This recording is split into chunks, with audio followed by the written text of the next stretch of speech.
Wow. Thank you very much. Welcome. I hope that you're doing well. Indeed, this is home of great creativity, good dreams, and reality. Talk with professionals. We are going to have a very interesting guest, someone that is going to give us a lot of content, something that majority of you wish to get, but they don't know where to get it. Today, I have actually hunted for this man, and we are with him today in this platform of ours. His name is not going to be disclosed by me. He's going to say his name by himself, and actually he has a lot that we want to learn. When you hear about medicine, when you hear about health, we usually say that your health is your number one wealth. And without wasting time, let us know who is in the house. Tujue ni nani ambaye tuko na yeye siku ya leo. Na kama kawaida, if you have not subscribed, kindly hit the subscription button before you watch our content. Wewe nimeona ukijikuna matako, wacha kukataa, nimekuona ni una.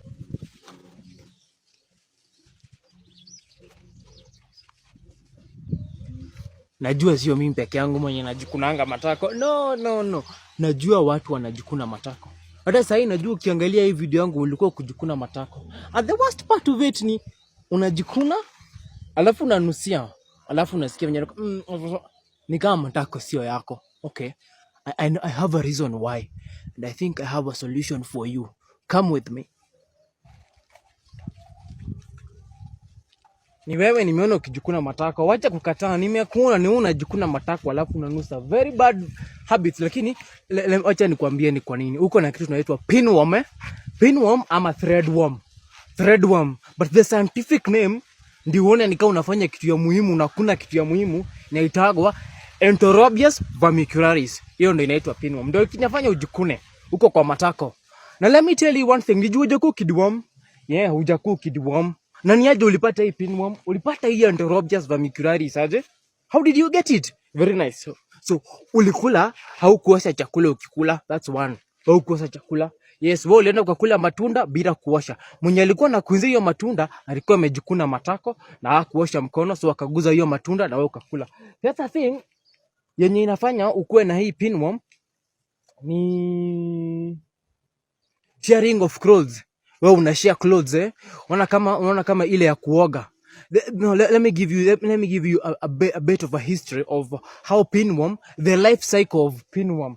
Very nice. Unaona usiku the pinworm, the female worm, it gets out of the perianal area hapo karibu na anus, and then it raise eggs at night. It's actually nocturnal.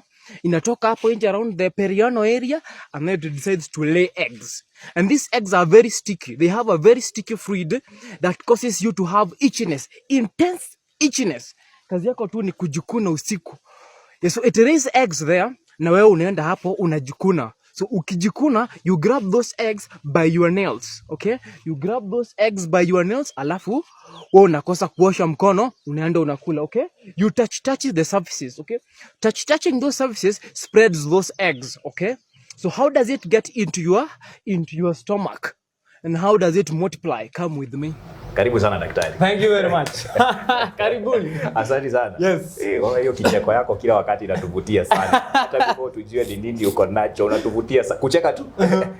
Ile content unatupatia pale ni mzuri sana zaidi. Yeah. But before we actually even continue talking about what we want to talk about today, can you actually msalimia mtazamaji wetu siku ya leo? Mwambie ni nani tuko na yeye. Unajua mimi nimesema tu we are talking about medicine and health. So actually you can introduce yourself. All right. Habari ya wagonjwa. That's how we greet our people here at Wachira-Universal Clinic. My name is Peter Gomba. I am a certified medical laboratory technologist. Mimi nataka kujiita daktari wa laboratory. Mimi my pure work is diagnosis in this field of medicine. Yes, I have a clinic here in Dumberi. It's called Wachira Laboratory Clinic. Hapa ni mambo ina testing kile hiyo ndo tunafanya hapa. Wow. Yes. Thank you very much. Yeah. Umesikia hiyo introduction ya daktari. Habari ya wagonjwa. to start with, actually, there are a lot of professionals in the field of media and media, yes, and also in the field of medicine. Because you're one of those guys who have decided that will go in the media way. Kwa sababu wewe nimeona sana tumekujua through media na kupigania haki yako na your own space. So I might want to know, because we are talking with professionals. You are a professional medit. Na unajiita daktari wa lab. Daktari wa lab. Mimi ni daktari wa lab. Unajua most of the times they don't recognize ati watu wa lab, watu wa lab, lakini first diagnosis inaanzia hapa lab.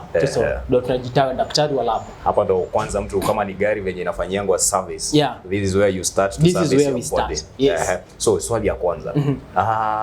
Hatutaki kuongea mambo mingi kuhusiana na field. We just want to know about the profession itself. Daktari. Ili uamue ya kuwa wewe unataka kuwa daktari. Daktari mwenyewe. Venye unatibu watu sahihi. Venye unapatiana information about the field itself. Ilianza wapi?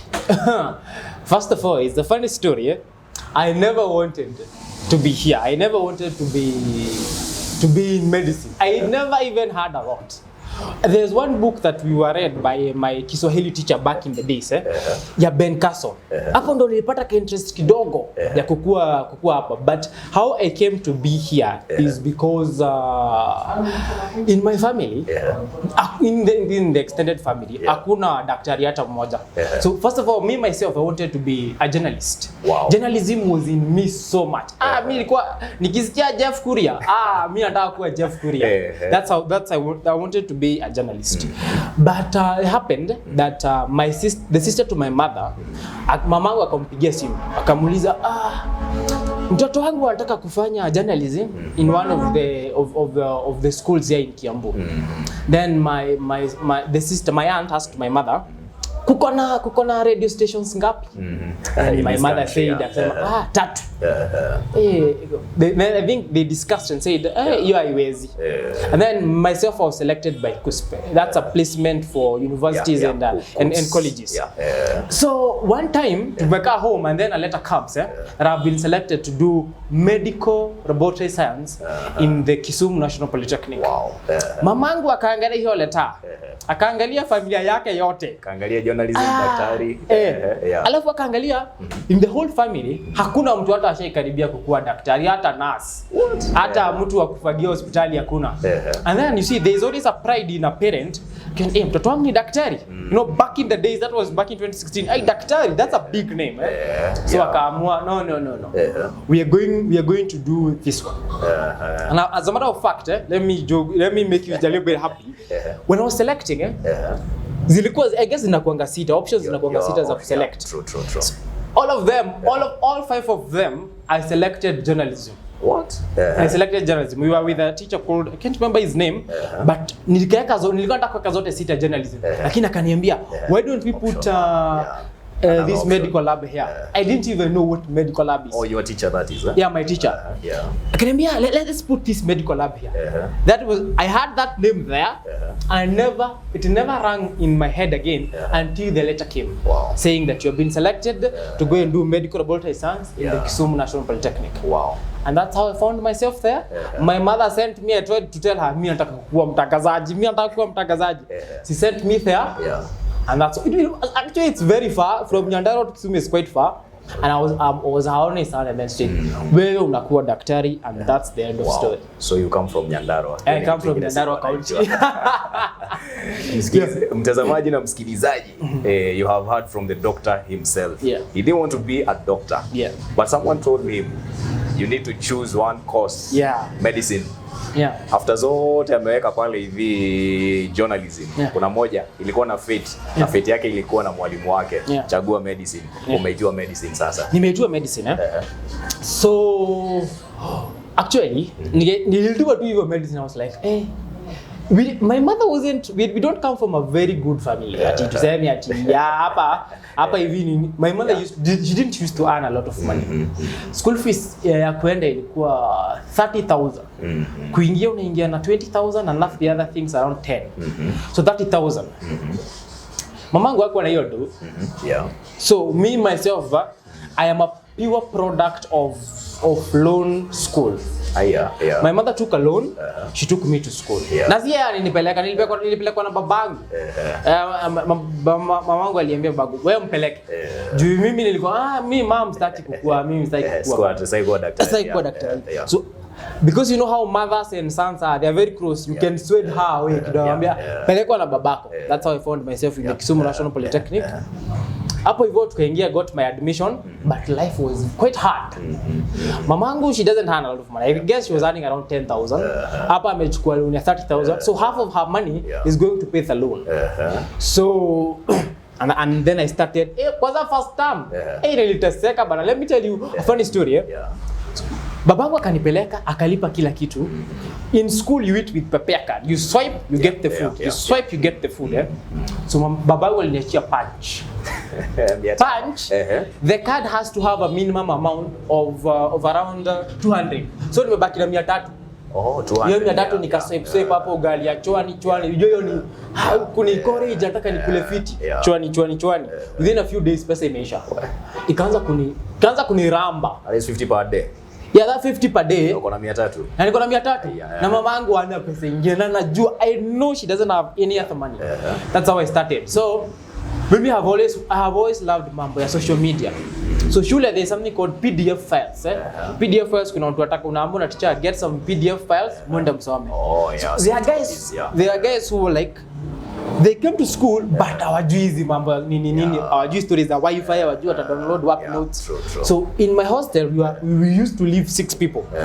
But among them kuna jamaa hapo anarada hiyo story. So mimi nilikuwa namwambia mimi nikikutafuta hizo notes wewe unanipepea food. Unajua sasa notes survival tactics nampatia notes yana anipepea chakula. But of course notes sio za kila siku. So siku zingine nilikuwa kinaniramba na kaa bila chakula. But nikipata 50 bob nilikuwa kwanza nakunywa maji. Nakunywa maji alafu nakula kangumu. Nakunywa maji nakula kangumu moja. But ikifika siku ya 3 buda niko na jadi na tetemeka. That time passed. That is year 1 now. That's year 1. Year 1 nikateseka tukangangana but tukamanage tu. Mwanaume lazima ungangane umanage. Tukamaliza year 1. Year 1 ikaisha. Ukimaliza year 1 in college, they send you for attachment. So tukarudi second year after first term tukaenda attachment. Attachment ndio sasa nikaanza kutafuta pesa. That's when Beyond Zero came in. Ukienda Beyond Zero one day they pay you 1,000. Wow. Hapo nikaanza kusave kidogo. Plus tuseme when you wako kwa hospitali, I went to JM Karaoke. That's where I did my first attachment in Nyandarua, the big hospital in Nyandarua. So nikifika hapo hivyo, so let's say mkubwa hataki kuendelea hadi saa 10. Anakufunza job. So na jioni hakunanga watu wengi. Anakwambia I will pay you 500. Hakikisha umeshikilia hii bench yangu. So that's why I started saving some money. And then help came. Nilikuwa nimejaza help. But sikuambia mzazi. Sikuambia mzazi juu nilikuwa nataka help ilipe ile pesa mzazi atanipatia. She gave me 20,000. 20,000. So that's 20,000. That's the money I used to survive. So I went bought some gas, nikanunua tu chakula, nikaanza kurent. Sasa umeanza kuishi maisha. Sasa nimeanza kuishi maisha soft. Nikanunua the laptop by the way. I am a lover of movies. That's how life started. So after hiyo second year, maisha imekuwa rahisi. Nimemaliza second year. So third year came and because I was selected by KUSPE. Second year sasa umesurvive vizuri sasa. Second year hata sina stress. Pesa inakuja masomo iko sawa, I'm not struggling. Kila kitu iko sawa. Tuingie third year. Third year KUSPE imesema if you are selected by KUSPE you should only pay 36,000 per year. Mamangu alikuwa shalipa 36. No, help ilikuwa shalipa hiyo pesa yote 36. Mtu alikuwa anapata sijui 37. So ilikuwa shalipa per year.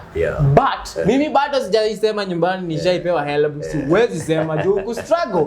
Kisumu is quite expensive, life ni ngumu kidogo. So pale hivyo nikaambia mamangu. Sikumwambia yali nipea 45,000. Wow, school fees now. Yeah, school fees 45,000. Na before niingie third year, I came to attachment in Kiambu. I came in attachment in Kiambu. Umetoka ngoja after year 1 umeenda attachment huko Nyandarua. Yeah, nimeenda attachment na attachment ni ya 3 months. Nimekuja nikamaliza year 2, tukamaliza nikakuja attachment. Okay. Nikakuja attachment Kiambu. So Kiambu Nikatafuta tu hustle juu hata there's something called locum locum tuseme mimi leo hapa job siko niko off so mtu mwenye anakuja kunishikilia huyo ni locama analipwa sawa so I started earning money like that hapa Kiambu so Kiambu I got some money paid a full rent in my house nilipa 3000 for a whole year sikuwa nataka shida mama sasa ya ile ya campus nimelipa rent a whole year mama wangu amenipea 45000 I deep down bado mimi niko na journalism ndani yangu so I went to town bought myself my first camera Canon 400D nikienda nao shule pale sasa ni kazi nikupiga picha jioni from 4 to 6 that is now that year kazi tu pale nikisoma mchana mimi class ya jioni hiyo nilikuwa na sari roho safi mimi ni Mkikuyu lazima tafute pesa lazima ni survive najua mamangu ana struggle so nikimukisha pesa sasa itakuwa shida acha nijenga 45 Gs nimenunua zote kamera rent iko sawa sasa nataka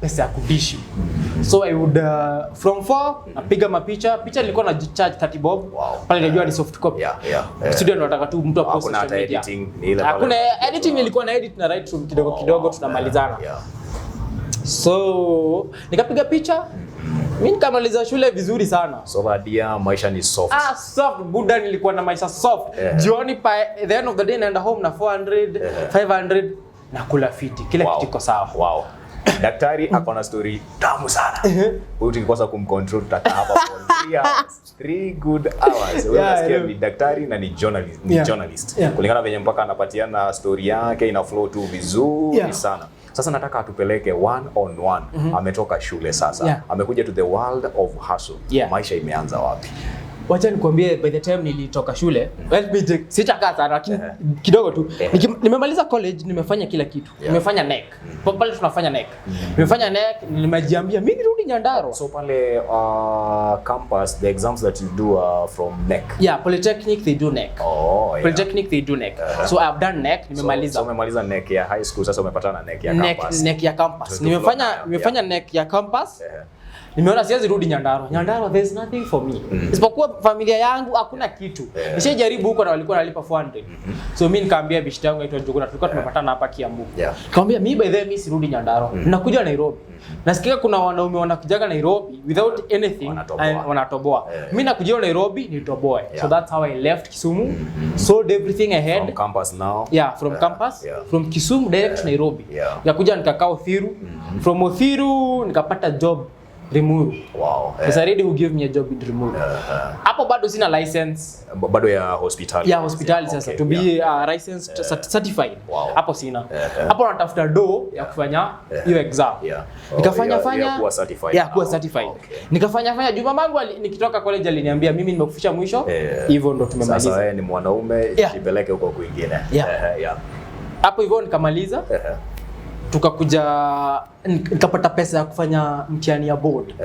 Nikapata pesa ya kufanya mtihani ya board nikapita. Sasa the first job I got first job in Kagundo Road. Huko Kagundo town. Hapo nikafanya but bishti yangu akaniambia there's a job here in Kiambu. That's how I came to Kiambu. I got my first job there. Nilikuwa nadhani ati udaktari iko na pesa. Mabilioni ya pesa. Mtu asikudanganye. But it's good money you can survive with. But it's not big money. Survival. If you are in this profession for money, you need to specialize in do much. But you're in the wrong profession. Hapa ni usaidia watu wapone, waseme Mungu akubariki, akubariki uomoke. Sasa tumeona umesoma, umetoka shule, unajua tulikaa tunataka kujua tu journey yako sasa mpaka penye umefika. Tumesoma, tumetoka campus. Tumekuja sasa mpaka field of hustle sasa. Umeenda Limuru, umekuja umehustle Kiambu. Then kisha baadaye nikaona daktari tu amevuma all of a sudden kwa social media, penye alikuwa ameajiriwa sijui kumeendaje, imekuwa toxic job. Mara sasa ameanza kazi yake na akavuma hivyo na sasa ndo sababu uko hapa. How did that come about? So how I got myself here is nikiwa Kiambu I quit Kiambu. I quit Kiambu, I went to work in Karen. After Karen I quit Karen. I went to work in Roy. So in Roy, that's where the story begins of how I got here. So my friend here We were working in the same hospital, but he was working on locum. So in locum, mimi I was in permanent. Permanently. Yeah, permanent. Watu wanalipangwa by date 7, which is still late, which is very late and it's very annoying. Unatulipaje date 7 tukufanyia kazi bana. Best yangu naona ana struggle, na mimi niko na do. Ananikopa first month ndo alipe, ananikopa second month ndo alipe. So at one point, he is not paid for like a whole month. And I'm like, what's happening? So, mimi hiyo kitu ikanitrigger sana, nikaona let me make a video. By the time niko Ruai, I already had a TikTok account. Yes, and it was doing very well. So nikaona, why don't I raise awareness? Sio huyu peke yake ana struggle. The same hospital, more than other 50 guys on locum are still struggling, and other people in other hospitals, I know people are struggling. I made a video about the whole thing. Mbona tunawafanyia kazi, we are making you 60 million, na mnashindwa kulipa 30,000. That's very unfair. Best yangu ana struggle, akawacha job akaenda Gishagi. Now imagine your parents seeing you. The whole village know you are a doctor.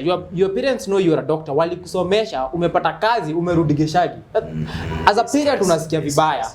As a parent unasikia vibaya. So I made that video, and that video had a lot of views and it caused commotion at work.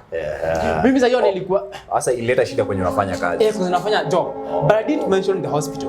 But kwa comments, of course wase walikuwa wanajua penye nafanya kazi. So up kwa comments, people are commenting the hospital. So the hospital is getting pressure. Mimi sasa nadhani niko wapi? Niko na office siku 3, niko Moranga na kula simple life. Watu wanipigia simu waniambia, "Buda ulisema nini? Ulisema nini?" Naambia, "Kwa nini happen?" Kimechache huko tunaitwa meeting after meeting. And that's how we quit. Tulikuwa niliona hata nikirudi huku wasi tutakuwa na rango kidogo, tutaanza mambo mingi. So wameanza kukupigia simu, wameanza kukuambia negativity about what you how can you talk about negativity about a place you work in? Kama ni kubaya, you just quit. And I was like, this place is pretty bad. I have to quit. I heard on your video nilisikia ukisema mambo na toxicity. Very toxic place. Tunakufanyia job, unatuambia lazima tufikishe target. Imagine putting us on a target. So lazima tuibishe mgonjwa vitu hata haziko. Ndo tupate hiyo target tunatuambia. Ukituambia ni 60 million, tutafichaje 60 million? So lazima tufanye mambo ndo tufikie hiyo do. So mimi nikaona this place is not a good place. You're not paying us in the first place. If you want to keep an employee, mlipe akwe happy so that you can be able to attend to patients. Nikaona hapa by the way wacha tu iishe hivyo. That time I had been given a job by a very good friend of mine called Mr. Munyao. He was working to check for food handlers around Nairobi. So now after kutoka kwa hiyo hospitali huko nikaona huku sirudi, nilitoka Moranga nilikuwa nimekuja job tao. Nilikuwa nafanyanga siku kwenye niko off. Nikakuja nikafanya hiyo job full time. But hiyo job ikaisha. Ikaisha kabisa. Sasa mimi niko home tu. Nimekaa tu home tu hivi. Nafanya tu vitu zangu tu pale online. Sasa kimekuramba. Kimeanza kuniramba by then nimeona but actually iko inaniramba. Me I was not struggling, nilikuwa tu sawa na kula tu savings. Pole hata sina haraka. Huku Pefa hapa Dumberi kuna host nilikuwa nakuja locum pays a week. Niko tu sawa. Kila kitu iko sawa. A typical hustler. Niko tu sawa. So hapa Dumberi ndo niliona by the way in Dumberi there is no lab. Hakuna lab but kuna hospitali 9. Watu wanafanywa wapi laboratory zao? Nikakuja nikaulizia nikajua people go to Kiambu hospital ama Kiambu town kwenye kuna lab. Kuna these days there's a chance here. There's a gap here. So I talked with one of my friend here, nikamwambia naweza weka lab kwa hosi yako. Nikamwambia nikaona anipei response fiti, naona kidogo anakataa. Anadidimia sana. Nikaona hapa ita make. So best yangu ndio unanda akaniambia, why don't you put up your own lab? Kwambia buru unajua niko pesa ngapi kwa account?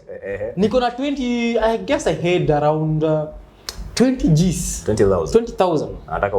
Nataka nianze lab. Nilikuwa naona 20,000 naweza buy microscope and hizi vitu zingine za kawaida naweza afford kubuy hizo.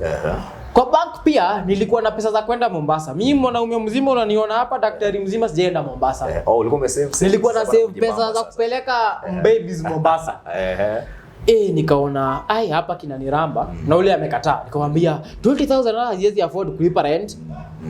Juu hapa hivi rent ni kitu 10,000. Nikilipa rent bila deposit. Na deposit imeisha hivyo. But nilikuwa na save kwa sako. Nilikuwa na save kwa sako. So nikaenda kwa sako nikawaambia wadau, this is my plan, nini. We organized how I was going to get a loan. Nikapata loan. Na sasa kudanganya 60 Gs ndio nilipata 60 Gs nikakuja. Kajibia 60 Gs niko na microscope as a rent. I've never done business before. That was the first time I was starting business. So nikakuja nikaulizia places naweza pata keja. And so that's how we came up to this place. Mtazamaji, unasikia venye daktari anapeleka story yake. Huyu hatuwezi mkata. We want him to flow mpaka kamalizike. Umesikia ametoka shule, ameenda amehaswa, ameenda mahali ambapo kazi imekuwa toxic, ameona sasa a gap somewhere. Ili uweze kupata pesa, uweze kupata chochote ama upate your own space, lazima uangalie a gap somewhere. Amepata gap.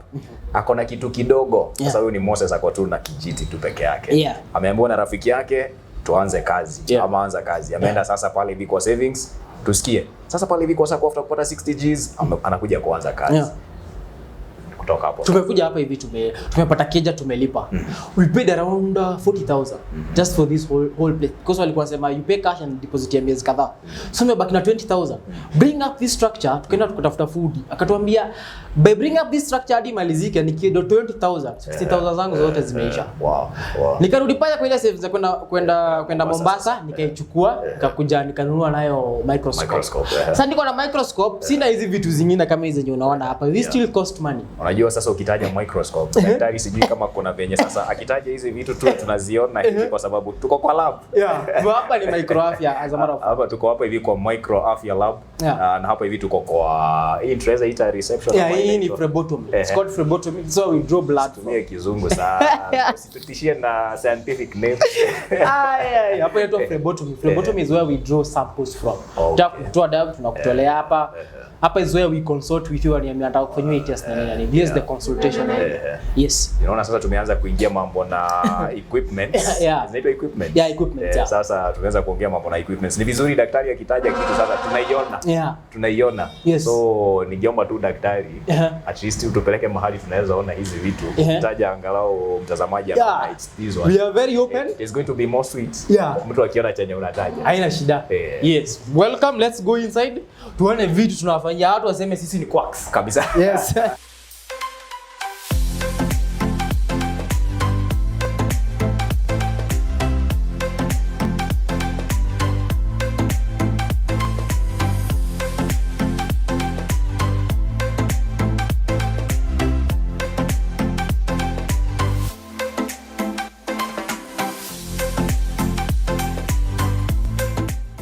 So actually, this is the first thing I bought with that money. This is the first equipment this laboratory had. Hii peke yake. Sasa tuko na hii microscope hapa. And then we went broke. After kununua microscope sasa very broke. 60,000 imeisha. Imeisha hivyo. Tumeweka hizi vitu zote but hatuna. Ngoja hata sio 60,000. 60,000 iliishia pale kwa construction. Sasa hii ni pesa ya Mombasa. Hii ni savings ya Mombasa unaona hapa. Hii ni ya mpoa my friend. Kenda nikamwongesha nikamwambia itabidi tumie savings. Tutatafuta pesa nyingine. So this is the first thing we bought. But when you are buying this thing, kifungua hapa hivi, we went on TikTok live. Tukiwa na my other CEO anaitwa Jogona namjua sana. Yes, we went on live. But on that live, Jogona akasema by the way, we need to do some painting huko mbele. This thing was looking bad. Akasema let's do a color for this place. And when you were saying that, we were on live. So someone said live on TikTok. So someone said, why don't we I can support you by buying you your rangi. And someone came through, bought us rangi. Sasa you're painting. You're painting. Bought us paint. That's first thing people started coming through for us. Akatubaya paint. Mtu mwingine akasema, mshabuy paint. Why don't I tukawaambia tunataka mtu atuwekee electricals. Juu tunataka extensions kwenye hizi machines zitakuwa connected. Akatuambia we will pay for that. So people started coming through for us. People started coming through for us. So there is a certain lady akajua in lab we need to samples to be in very good condition. Akatuambia I'm going to buy you fridge. This is how this fridge came about. Someone said it, nitawabuy a fridge. Hizi vitu zote unaona hata hizi beans unaona huku. There's nothing that belong to our money. Hii ni pesa ya just good people from TikTok while you know some young guys who are trying to change a community. That's how we started it. People who are giving back to the society. Yes. Hizi vitu zote tukasaidiwa kubuy kila kitu. This equipment you see here, this is not our money. And then we said This equipment costs a lot of money. Yeah. So we said why don't we call in investors? You have your own money. You come invest with us. So this also here is a work of investment as well. People decided, why don't I invest with you and then I'll be getting something from it. Now actually wako wanatutisha ati pesa mingi out of it. Because you're doing a good job, I will just want a small portion of whatever you people are getting. And that's how this other equipment came about. Wow. So that's how Microwafia came about. From nothing, we didn't know we would be here today. From 20,000 for savings. Yes, from 20,000 for savings. Loan of 60K. Yes, to something worth around 700,000. What? This whole thing would, if you value it, would be worth around 700,000. Almost a million. Almost a million. But most of all, this is pure love kutoka kwa watu wa TikTok. From people. By the way, people who bought these things ni watu wako majuu, watu hata sijawahi patana na wao. Wow. They are people that you don't know. I've never seen them. I've never met them. They just saw that we're doing a good job of we documented this whole process from ground up. And we have been documenting and this. And you have been doing this by yourself. You're documenting, umekuwa ni wewe tu. Ni mimi mwenyewe nimekuwa nikijifanyia. Mtazamaji unasikia? Something small yenye na record anatuma pale hivi. Inamletea client, inamletea rafiki. So this guy hata kama anasema alikuwa anataka kuwa journalist. Yes, si journalist sahi. I think you're already a journalist. Yeah, I'm already a journalist. What you're doing, you are educating people through media. People are coming through for you through media. So it just means that you're a media guy, but you're giving information regarding another profession. So your profession, you have two professions in one. So there's some questions that I may want you to answer. Kwa sababu sasa ni kama tumejua your whole journey sasa. Kutoka pale kusoma campus, kukuja hivyo la journey mpaka hapa venye mmefika saa hii.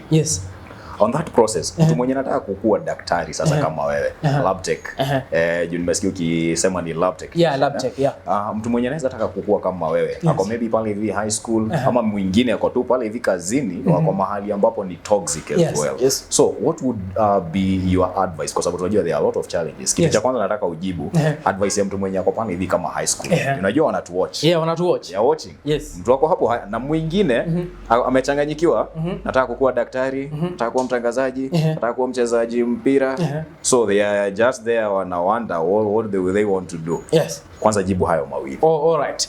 So mtu mwenye ako pale, mwanafunzi ako pale high school is medicine is very broad. Kuna surgeons, kuna nurses, kuna dentists, kuna laboratory technologists kama mimi. All those people, that's a wide range. If you want to be in this profession, Unaona zile watu just do a simple research. It's a good job if you want help people.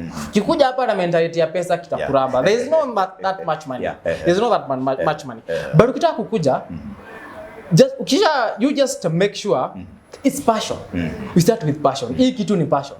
Hapa hivi people you see people in accident, people in very bad state. First of all, you have to love the job. When you love the job, it comes naturally. Ukikuja hapa hivi for ulisukumwa, itakukaria ngumu kidogo. Although mimi sikuwa nataka hii profession, but when I did my first attachment, that's when I got the love. Because by this helping people. Actually, the first person that I attended to alikuwa jamaa wa Nduthi, amegongwa, she was all bleeding all around. And if I help this person, I save a life. So here is love, compassion, and saving life. Wow. So tia bidii, chunguza kidogo, look for a good hospital like KM. Lazima uende KMTC by the way. Watu wanasema tu lazima uende KMTC. There are good schools like polytechnics. There is the one I did that was in Kisumu Polytechnic. There is the Kabete National Polytechnic. Enda tu hapo, soma and then come here. Wow. Ukikuja tu hapa hivi usilalie masikio. You might want to upgrade. Laboratory technologies is very wide. You could be a hematologist, you could do microbiology, all those kind of stuff. Usitaje majina ya biology. You need specialize. You have a wide range of specializing. Wow. Yes, it's a wide range of specializing. Umejibu hiyo swali vizuri sana. Mtu kama anataka kukua in this field, kitu cha kwanza ni interest. Your love. Na a lot of research on that. Kitu cha pili sasa. Umejibu hiyo swali ya mtu mwenye ako high school sasa. Kuna mwenye ako kazini already graduate na amefanya nini. Lakini kwenye wenye wanafanya kazi anaweza taka kuanza kukua kama wewe sasa. They want to start their own thing. So what you kwambie sio rahisi. First of all, it's not easy. Maybe it was easy because I had a hopping on TikTok. But hapa hivi you are like, it's a toxic place, you don't want to be there. There's something called mental health. You want to be mentally okay. Quitting is not a bad thing, but sometimes you need to quit with a plan. It's not entirely a complete plan, but you have interest in this thing that you want to kuanza. Unataka kuacha job, unataka kuja kuwa mpishi. You have to have interest first. Do interest no ina driving into. If you don't have interest, you will not have that drive. So wachana nayo kuja hapa. Have a little bit of plan. Quarter savings kidogo, usianze tu zero. Having either a backing from parent or backing from friends, ka savings tu kidogo. And let me tell you, if a young person, si hatuna pesa. This is wazazi wetu maybe hatawana pesa, but you would start from a circle. Circles are not very bad. Maybe the circle that I am with, hata hawana shida na mimi. Circles is a very good place. Learn some, have interest, have some little bit of cash, and then learn some money tips. Kuwa na kidogo tu. Don't be entirely ujui kitu. Kuwa tu na kidogo. So for me, it helped me because I knew something about circles. And they could help you grow. Now ananga pressure. So if you want to quit, have a little bit of plan. What do I want to do? Wow. Do a research. Biashara nataka kuweka. Who are my target audience? Me, who are my target audience? That one will help you start and move. Wow. Thank you very much. Umesikia daktari amesema kitu cha muhimu sana. Wewe unatoka shule ukuwe unajua ni nini unataka, ukuwe na hiyo passion. That is, we are talking with, this is profession, it's profession ya udaktari, ya medicine in lab. Yes. Unajua natafuta jina mzuri sana ya Kiswahili na kosa inaitangwa ni. Hapa tunasema Kiswahili ni ngumu. Kiswahili ni ngumu. Lakini tuseme tu mtu mwenye anataka ku venture into this field, lazima you have that passion. Ya matibabu lazima ukuwe na matibabu. Lazima you have that passion. The other thing, wewe mwenye ambaye umeajiriwa mahali na unataka kuanzisha kitu chako ama you want to start your own lab, lazima ukuwe na ubunifu, creativity. Because I think creativity is the one that helped you. Tumeongea sana kuhusu daktari, mambo yenye amefanya na venye amefika mpaka hapa tuko sikia leo. Sasa tuko kwa patience sasa. I think that is the last thing that I would want us to talk about. Now, your patience. Unajua siku hizi kuna nini mingi sana ni kama in the field of medicine, ni kama imekuwa ni biashara, or results they are tampered with. Nilikuwa nataka kufanyiwa hii lakini results venye zimetoka, kuna misdiagnosis, kuna nini, you see.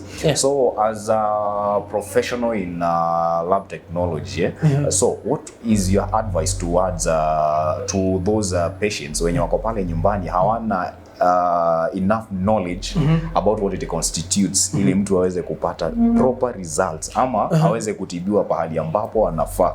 Because tumeona misdiagnosis sana, tumeona watu wamekufa due to lack of information actually. So you as a professional in this field, what would be your advice? Na kwa yule pia mwingine mwenye hapendi kwenda mpaka kwa hospitali.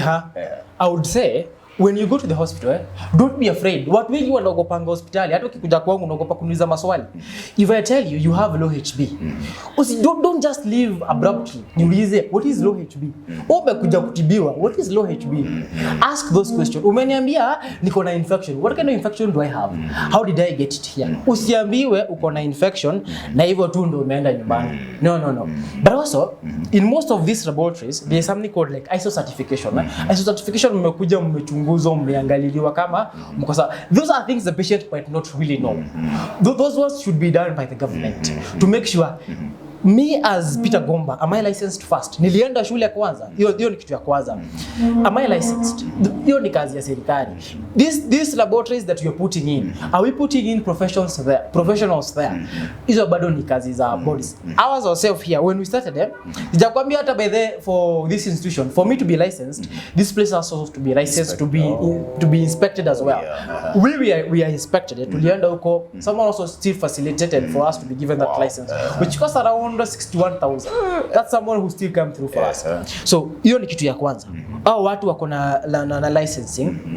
Other thing is, when I use equipment, how do I know this one we might not really know, but like an equipment like this one, how do I know that this equipment is working properly? There's something called standard operating procedures. Standard operating procedures ni kumaanisha nimetoa patient like hii machine inachukuanga kitu inaitwa serum. Those are very kind complicated stuff, but nimehakikisha The sample yenye inafaa kutumika hapa inatumika in the quantities ziko sawa. Nikifanya there's something called calibration. Calibration ni vitu inatagwa what the manufacturer intended for this thing to do.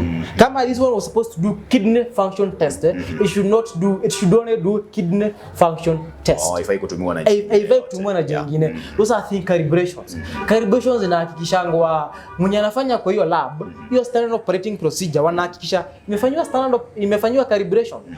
Wanafuata manual ya mwenye alitengeneza. Are you following the sample dilution? Vitu zote zinafanyika sawa sawa. Hizo ni vitu za hiyo lab inafaa kufanya. And the only person who can make sure that all those things are followed to the letter ni KMLTTB, the licensing bodies in medical field. Hao ndo wanahakikisha tu vitu ziko sawa. But where as the patient ukienda hospitali, how do I know that actually vitu nimetestiwa ni sawa? Uliza swali. Mbona umenifanyia hii? Daktari akikwambia tunakufanyia stool analysis. Mbona nafanyiwa? Why mbona nafanyiwa hii test? That's the only way we could bring sanity and accurate results. Pale ndo nilikwambia it's passion helping patient. So I don't want you to give you bad results. That's why it comes passion. Nataka kukupea results fit. Nataka kuona the happiness for mimi kama in medical field sio pesa kwanza. Nataka kwanza ukue you be well, because if you are well you go tell somebody else and someone will tell somebody else. That's how I get clients. Nikutibu nihakikisha uko sawa. So it has to start with me. I love the job. It's passion, loving the job and helping the patient. Daktari anatupeleka sana. Ukimuuliza swali moja na kujibu zote 5. Sasa kama amejibu zote. But daktari ametupeleka vizuri sana. Amejibu karibu maswali yote nilikuwa nataka kumuuliza. Sasa hata nashindwa nikuulize nini.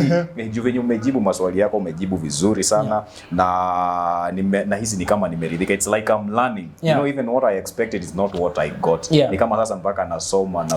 Anajua mpaka mwenye anatazama hapo anasoma. There is something special that I want to tell these people. Kama wewe unatutazama mara ya kwanza, this Dr. Ngomba.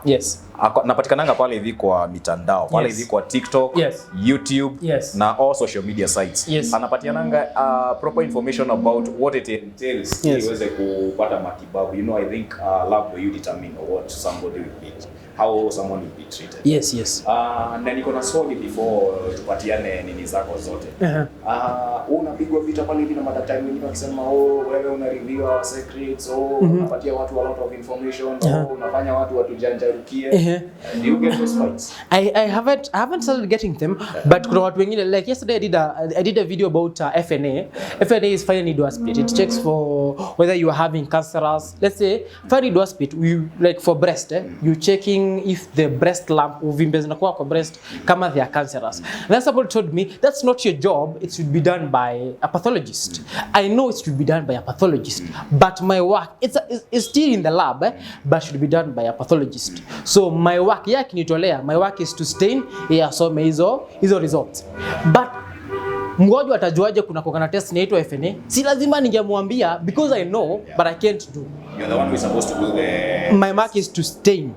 Daktari asome. To stain ni kuweka hizi ndo stain zinakaanga vitu kama hizi. This is stain. Nikisoma science kuna kitu nilifanya test and such things. Stains looks like this. My work is to stain. Daktari asome angalie those cancerous cells. So kuna mtu alikuja akaniambia that's not your work. Wewe hufai kufanya kitu kama hiyo. But mimi nilikuwa napeana information nawaambia watu if your breast have lump, kama ziko na any swelling, kama nipo imeingia huko ndani, if you are having any redness, you are having any pain, if you are having any discharge from the breast, you should go do a mammogram. And if you have a lump, we do an FNA. FNA is to check for those cancerous cells. Huyo ni mtu tu ananipiga tu ovyo, but I want to spread information. Wewe hata maybe uko unajua story ya FNA na maybe umeguza breast yako ukasikia whether kuna kitu iko hapo ndani, kuna kauvimbe iko hapo fulani. So my work is to spread information. I might not know everything. Kuna vitu vingi sijui. This industry is very wide, but I want to make sure umepata hiyo information. Umeenda hospitali ukaambia mtu by the way kuna daktari mmoja TikTok aliniambia juu kwa Mombasa huwezi kuja hapa Dumberi. Mimi nimekuwa so let's say if you are having an STI, signs and symptoms of STI ni kukua na discharge, which is very smelly. Unaenda pale unasema, by the way, kuna daktari aliniambia, alisema ukiwa na discharge inakakaa hivi, uko na burning sensation, you should go get yourself checked. If I don't share that information, how should watu wasaidikaje? I might not be entirely unanipiga ndio, but mimi ni sawa. Me, I want people to know. The reason why I create these videos is to give people knowledge, wajue it's not complicated. Mambo ya hospitali sio complicated. These things are normal. Ukikuwa na wacha kukaa nao kwa nyumba, kuja tukuangalie, tukutibu, uende nyumbani. There's something like called like Titan gel. People will lie to you that you can increase your penis size. I've never had something like that. Hiyo ndio watu wanataka scam, because scamming is a lot in this. Huku Kenya watu wanascamiwa sana. Those things are not possible. If you want such information, go see a urologist. Enda muongee na yeye akupea assurances. Wacha kupoteza pesa yako. Kwa hivyo hao haiongezewi? Hakuna, sijawahi ona. Na kama kuna mtu ashaiongeza nayo, please, I want to see. I actually want to know. Na mimi nadhani wanaongeza. Hakuna, it doesn't work. I've never it doesn't work. I don't think it does. Wow. Yes. Kila mtu anashangaa na haya Maina washida kwa nini na amedia sana. From the doctor. Yes. From the horse's mouth. Yes. Sasa naona producer ananiambia muda umetupa kisogo. Yes. So I may want you at least uweze kupatia mwenye tutazama your last information. Pia uweze kumwambia kihitaji your services atakupata wapi. Yes. So umeona hivi tukiamua wewe ni kuongea na wewe. Hawatoka hizi enda mpaka tu siku mzima. Yeah. You are so much informed. Actually naona wewe mamako penye yako. Hapa kujua hiyo alone. Ilifanya kazi. It really helped. And actually you on that part of journalism. Mimi nikwambie kitu moja. Before apeane his final remarks. Yes. Hapo kwa journalism you're already in journalism. Thank you. Actually you're even doing way much better than others who are in this field. Thank you. Kwa sababu venye unapeana information si mpaka majournalists wengi wanaweza kupatiana information the way you're doing. Thank you. So on that part, you're already in journalism. What you're doing is already journalism work. So what you just need to do ni kuendelea tu. Kuendelea tu. Wakikupiga ni sawa. Yeah. Nasikia wakisema vita sijui na nini chakula ya wadosi. Yeah. So maybe your final remarks, maybe pahali mtu anaweza kupata na physical location. All right. Thank you very much. Hapa tunasalimiananga habari ya wagonjwa, mko salama? My name is Peter Gomba. I am a medical laboratory technologist and the CEO of Wafalme Clinic. Hapa hivi we do purely testing. Any test that you would want, you just call me. I'm on all social media. My name is Peter Gomba. You can find me on TikTok as Peter Gomba. You can find me on Instagram at Peter Gomba, Twitter, and now we have threads. Who knew we would have threads? Tuko hadi kwa threads, my friend. You can find us here. Dumberi iko wapi? Unaona ukifika Kiambu town, it's just 5 minutes unafika hapa Dumberi town. We open every day from 8 to 8. Unatupata hapa hivi. If you don't find me here juu, lazima mwili pewe off kidogo. You can also find my other CEO friend is called John Jogona. Anakuanga hapa pia. Any test that you want, we give it here. And also, we are also expanding. Kama baby mzazi wako hawezi kufika hapa, but unataka tumfanyie wellness check-up. Wellness ni kumaanisha, yes, wewe sio mgonjwa, but unaweza jitaka kujiangalia. Vitu kama cancer, before it reaches to a bad stage, unajiangalia kwanza. Before your kidneys, your liver, your heart have problem, get yourself a wellness check-up. Tunakuja nyumbani, tunamtoa sample, tunakuja tunafanyia hapa, tunapatia result. Tukiona ziko na shida, tunakwambia go visit your nearest hospital. That's why we are here. We are giving information, and if you can reach you, we come and correct samples. But hapa tuko microafya iko Dumberi from 8 to 8. Any kind of test you want tunafanya hapa. Wow. And maybe any other information, maybe kuna contacts zenye mtu hupiga. Unaweza piga my number is 0769 007 963 or you can Kwani utaki wapige? 0769 007 963. Yes, or you can send me an email at gombapeter83@gmail.com. Peter83 @gmail.com. Ama ya microafya ni microafya@gmail.com. microafya@gmail.com. Yes. Wow. Thank you very much. Tumekuwa tukipiga story. We have been talking with a professional. Yes. daktari ambaye anafanya mambo ya miujiza. Hapa nao unasikianga kunafanywa miracles. Yeah. You know, testing something and knowing about everything that is affecting someone. It's not easy. Hapa hivi ndo tunafanya hayo mambo yote, sio sisi, ni wao. Wao ndo wanafanya hayo mambo yote. Tumekuwa tukiongea na Peter Ngomba, specialist ama professional in this field.